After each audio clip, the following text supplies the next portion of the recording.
Hello everyone, this is Delster and welcome to another episode review for Dark Side of the Ring. And in this video, it focuses on the steroid trials as WWF, now WWE, faced the US court. There was a lot of concern about wrestlers using and abusing steroids. Some people thought that Vince, former owner of WWE, gave steroids to the wrestlers. I remember seeing Vince with that neck brace as he was still in character, even though the court is not something to mess with. Spoiler alert, Vince won the case, but we will look into how he won and what was going on with the trial. In the 80s, wrestlers were getting more muscular than ever as steroid use was legal only if a physician prescribed it for an injury or a disease. However, WWF wrestlers had unlimited access to it because of their doctor, who was Dr. George Zahorian. Dr. Zahorian was the ringside physician for the Pennsylvania State Athletic Commission and was assigned to ringside at all of the wrestling match tapings in Allentown, Pennsylvania. He was a fan of wrestling and would be on the Pennsylvania shows getting interviewed. Wrestlers Terry Zopinski, who was known as Warlord, remembers Dr. Zahorian bringing in a big bag full of steroids. Aside from steroids, Dr. Zahorian would buy other drugs for the wrestlers if they needed it, such as somas or painkillers. During the 80s and 90s, there were estimates that 90% of the wrestlers were on steroids. There was a lot of pressure for wrestlers to look very buff, especially around the locker rooms. Steroid drugs were huge in the 80s and 90s, as athletes from all over the sports industry were considered cheaters if they were misusing it. In 1990, there was an Anabolic Control Act, which was an act that trafficking steroids would be treated in the same manner as trafficking cocaine or methamphetamines. When the act took place, the FBI went after Coach Bill Dunn, as Bill snitched to them that Dr. Zahorian was his supplier. Dunn was caught with a lot of steroids, but was used by the government in order to track down suppliers as they put a wire on him. When the government used Bill for help, they had him mic'd and recorded as he was talking to Dr. Zahorian on ordering a large amount of steroids. WWF would then get accused of giving steroids to the wrestlers. When Linda McMahon, Vince's wife, found out that the government were going after Dr. Zahorian for steroid use, she and the WWF distanced themselves from him. Days later, the government did a search warrant in Dr. Zahorian's office once they got Bill Dunn's recorded conversation.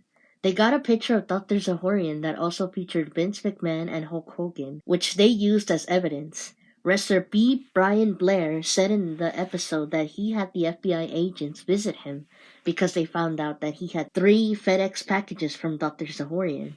The government ended up opening the packages as they wanted to use it as evidence for the court and asked B. Brian if he wanted to be their witness so that he would not get prosecuted, which he agreed to do so. In an archived clip, a reporter states that if a wrestler could not see Dr. Zahorian in person, Zahorian would send the drugs through Federal Express.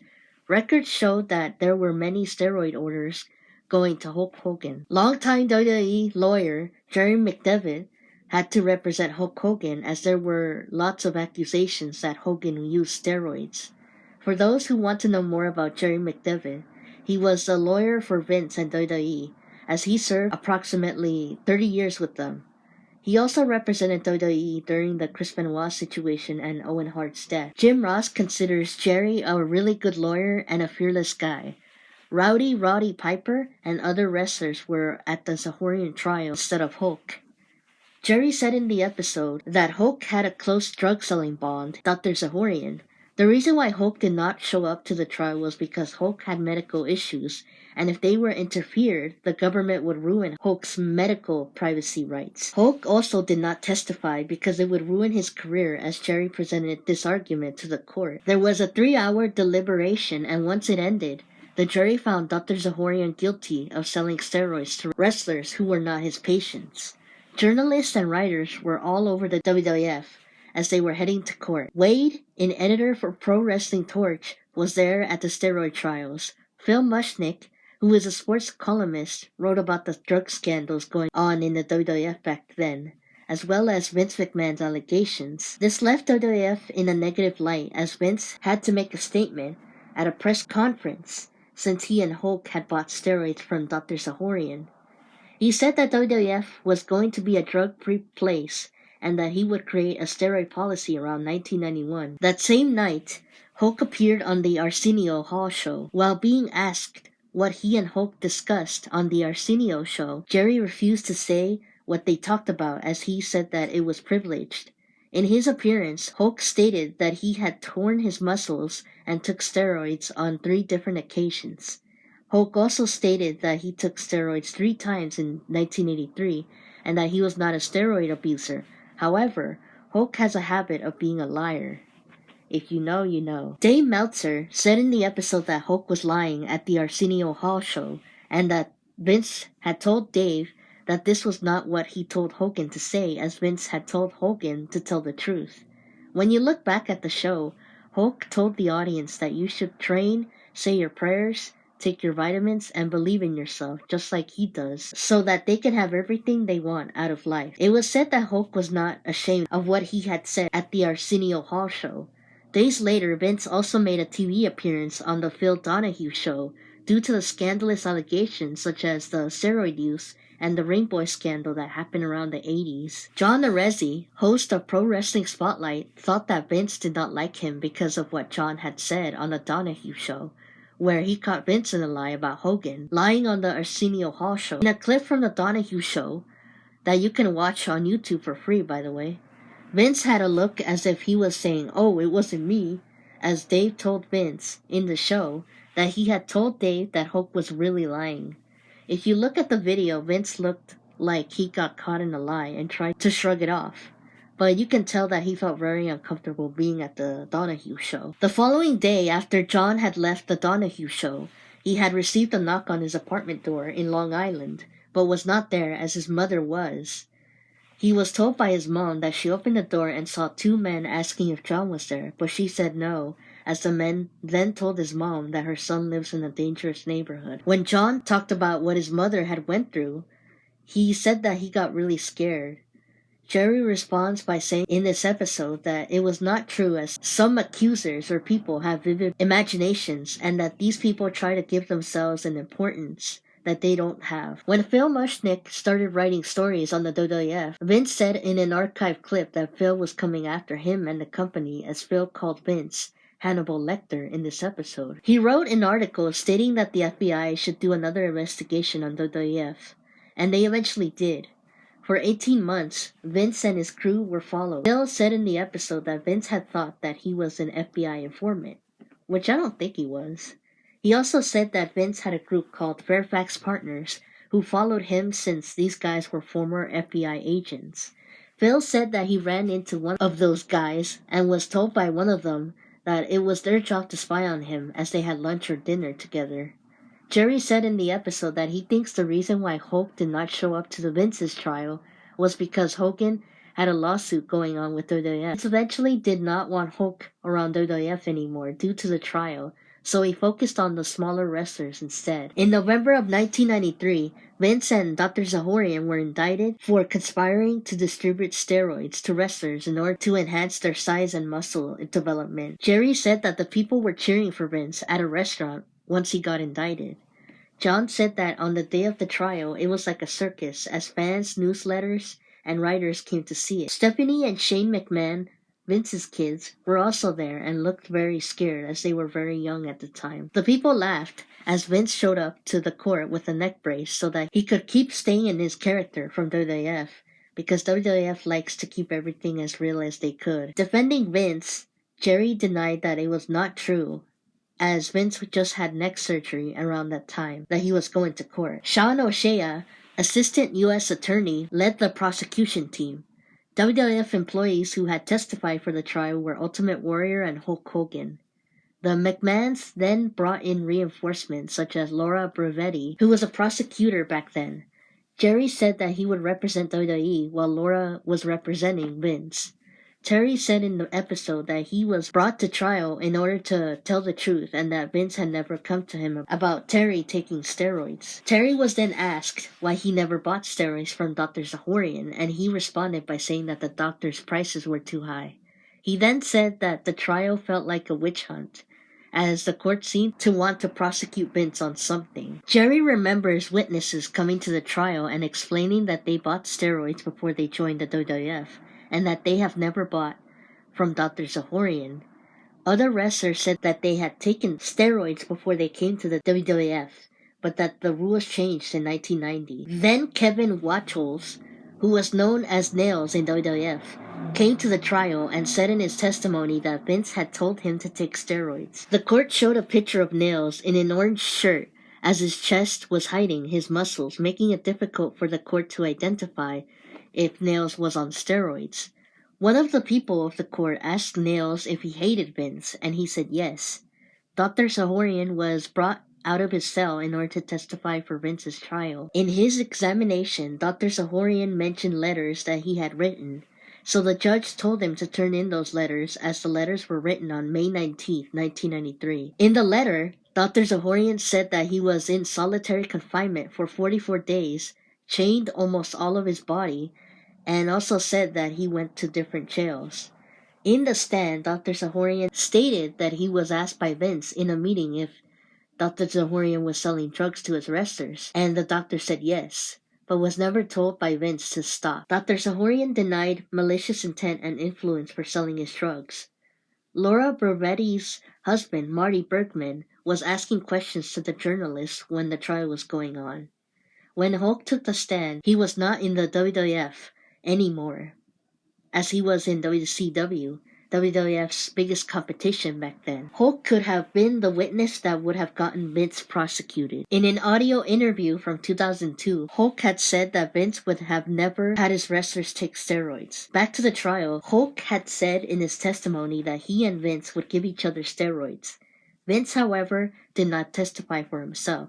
Since Vince and Hulk were in the same courtroom, it must have been very awkward for them, as Vince hated Hogan back then because he promised Vince that he would not go to WCW, which he ended up doing, by the way. Shocker. Sean O'Shea declined to be interviewed for Dark Side of the Ring as he was a part of the prosecution team that were judging Vince. Jerry said that he remembered seeing Stephanie crying at the trial.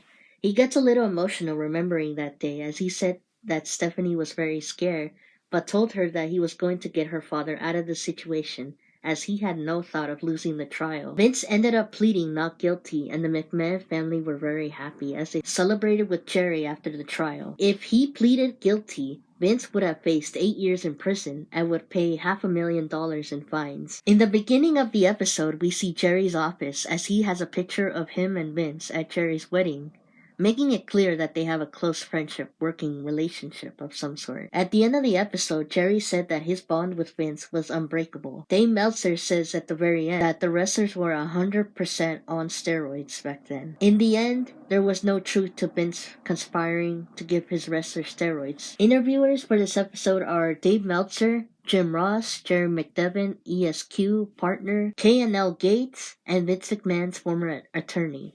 Wade Keller, editor of Pro Wrestling Torch, John Arezzi, host for Pro Wrestling Spotlight, Terry Zupinski, wrestler known as Warlord, B. Brian Blair, and Phil Mushnick, sports columnist for the New York Post. Some facts about the steroid trial is that the episode did not mention the date of the trial. The trial started in 1994, and a decision was made on July 23, 1994. WIF was known as Titan Sports in the 80s and has undergone numerous name changes such as WWF and CWC, but is now known today as WWE. In 1989, Linda had sent a memo to WWF on not using Dr. Zahorian once he got arrested. Prior to the trial, Vince lost a civil lawsuit against Jesse the Body Ventura and owed Jesse $800,000 for his color commentary. It was because of this Vince started to lose a lot of money. The case happened at the U.S. District Court for the Eastern District of New York instead of Connecticut, where WWF's corporate office was. The prosecutors alleged that the drug distribution was going on in Long Island. Ted Turner, who was the owner of WCW, suggested that he would try to get CNN to cover the trial for Turner Broadcasting System. Vince had 6 charges from the U.S. government, but 3 were thrown out before the trial began. 11 wrestlers, including Hulk, were called to testify by the prosecution. Nails was the only wrestler to go against Vince, as he was known as a hostile witness, since he hated Vince. The jury deliberated for 16 hours until they decided to have Vince plead not guilty. In their new drug policy after the Steroids trial, any WWF wrestler caught with drugs would be fired from the company. A year later, a wrestler named Crush was arrested in Hawaii for possession of steroids and marijuana. He got fired after his arrest was made. According to Linda, the drug policy got suspended due to the cost in 1996. In 2003, the trial was used for a WrestleMania 19 storyline with Hulk wrestling Vince, in which Hulk ended up winning the match. When Linda was running for the U.S. Senate in 2010, her political opponents used the steroid trial to attack Linda's campaign. A lawyer representing WWE, maybe it was Jerry, released a statement stating that Linda had nothing to do with the trial. In a 2023 interview, Nails stated that he was forced by federal prosecutors to testify in court. He also said that they would pay Nails for his testimony. On July 26, 2021, there was supposed to be a TV series based on the steroid trials, titled The United States of America vs. Vince McMahon, which would have been developed by WWE Studios and Blumhouse Television, but nothing has come out as of 2025.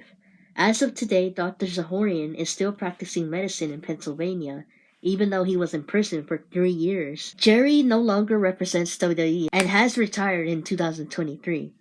In June 2022, Vince stepped down as CEO of WWE due to allegations. He came back in January 2023, but officially left a year later after sex trafficking and SA allegations were still ongoing and have gotten very serious. There is a documentary of Vince McMahon titled Mr. McMahon if you want to know more of the history of Vince. It's available on Netflix. I give this episode an 8 out of 10, as it was okay and watching it again made it a little easier for me to understand the trial more. When it comes to trials, I'm really slow at understanding them. I don't think Vince had anything to do with giving steroids, but I do think that peer pressure in the locker rooms played a huge role in wrestlers taking them. Watching a lot of documentaries and interviews, it seems like there's a lot of tension in the locker rooms during the early 2000s and before. When they stopped doing the drug policy in the 90s, I think that's what led to wrestlers doing steroids again. Look what ended up happening as Chris Benoit killed his family, then himself. It was shocking to see Jerry McDevitt in this episode, as I heard a lot of negative things about him. There are rumors that he also had some skeletons in his closet when it comes to Vince. In fact, Vince was able to get away with a lot for so many years due to Jerry. I'm not surprised that he retired, as the allegations of Vince have gotten really bad, if you guys have seen the court documents of Chanel Grant. His relationship with Vince is very weird to me though. That's all I have to say regarding this episode, as I am currently doing a series of Vince's life if you guys want to check that out. A new season of Dark Side of the Ring will begin at the end of March, so I will be on the episode reviews once it comes out. As of now, this is the last one until the new season begins this year. Thank you guys for watching and for your support on these videos. It's the reason why I decided to do the whole series, because you guys seem to like it. Anyway, comment, like, or subscribe if you want to, and take care of your mental health and everyone around you, and I'll do the same too. Bye guys.